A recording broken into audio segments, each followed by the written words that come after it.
हमने तो एकाग्रता पाने के लिए ध्यान शुरू किया था।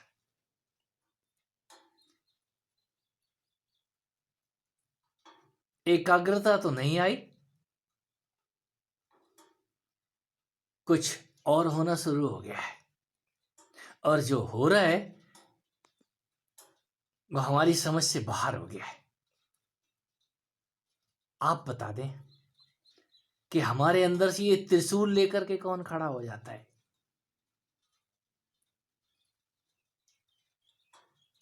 बहुत सारे अनुभव हो रहे हैं रोज, सोते जागते ध्यान में। हमारी तो दिनचर्या ही अस्त व्यस्त हुई जा रही है।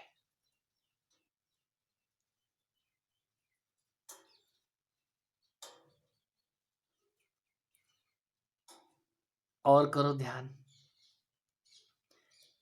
कुछ पाने चले थे हम, जो पाने के लिए ध्यान करते हैं, शांति मिलेगी, समाधि नसीब होगी और बड़े आनंद में जिंदगी कटेगी।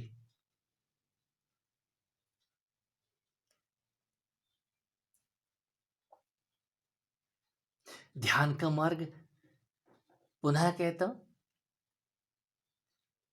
ध्यान से शांति नसीब होती है, लेकिन शांति परिणाम है। उससे पहले तो उपद्रव आएंगे ही। आपको यदि कुछ चाहिए, एकाग्रता चाहिए या कुछ और चाहिए, तो याद रखें वो आएगा। लेकिन उससे पहले तो आपको उन उपद्रवों से गुजरना होगा जो आपके अंदर छुपे हुए हैं। वहां त्रिशूल तो आते ही हैं, उससे पहले शूल भी आते हैं, पीड़ाएं आती हैं। उनसे कौन गुजरेगा? सब कुछ अच्छा अच्छा अच्छा अच्छा हमें चाहिए। अच्छा अच्छा कोई गारंटी नहीं है। और पीड़ा इतनी ज्यादा बढ़ सकती है कि आपके डॉक्टर की समझ में नहीं आएगी भाई। वो अर्ध निद्रा की अवस्था में बहुत कुछ घटित होता है। ऐसा लगता है हम तो न जिंदा है न मुर्दा। ठीक ही लगता है, गलत कुछ भी नहीं है। ये आपके अनुभव हैं, और जिनको अनुभव आ रहे हैं तो भाइयों, एकाग्रता भूल जाओ। एकाग्रता से पहले जो भी हो रहा है आपको, पहले तो होता नहीं है। हमें तो कुछ नहीं होता, ये भी कहने वालों की कतार है। और जिनको हो रहा है, खुश नसीब है, कुछ तो होगा ना। और जो होगा, कहीं बीज ने अंकुरण लेना शुरू कर दिया है, ध्यान का बीज। यदि आपने चित्त में ध्यान का बीज बो दिया है, तो वो बीज एक दिन अंकुरित होता है। और अंकुरण के बाद उसमें बहुत रंग बिरंगे फूल तो बाद में आएंगे, पहले तो पत्ते और कांटे आएंगे। तो कांटे और पत्ते स्वीकार करो, इनसे भागो मत, आप ही वो वृक्ष हैं।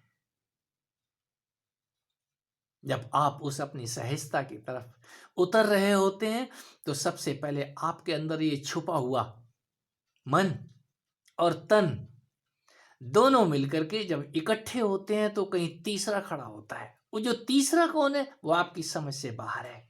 वो रंग बिरंगे बगीचे दिखाएगा, रंग बिरंगे दृश्य दिखाएगा, बहुत सारे, जिसको हम विराट स्वरूप कहते हैं, खंड खंड होकर के आपको दिखाई देगा। डरावने भी हो सकते हैं, और जो डर गया, यहाँ डर ही जाते हैं, डर करके छोड़ बैठते हैं ध्यान। हम कोई ध्यान व्यान नहीं करेंगे, ये तो उपद्रव हो रहे हैं। तो एक बार यदि वो फन उठ गया है अंदर, तो याद रखें वो फनकार फिर शांत होता नहीं है। उससे पहले ही आप विचार विमर्श कर लो, पूछ लो जिससे पूछना है आपने। ये पाप और पुण्य की गठड़ी,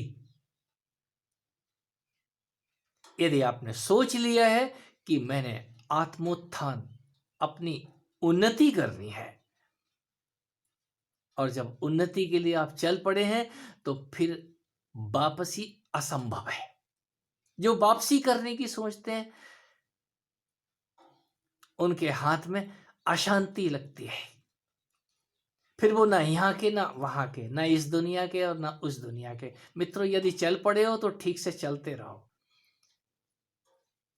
और शांति तो आती ही आती है, महाशांति भी आती है, लेकिन धीरज तो होना चाहिए आपके अंदर। धीरज आपको ही धरना है, और जो धीरज धरते हैं उस महाशांति रूप महाफल को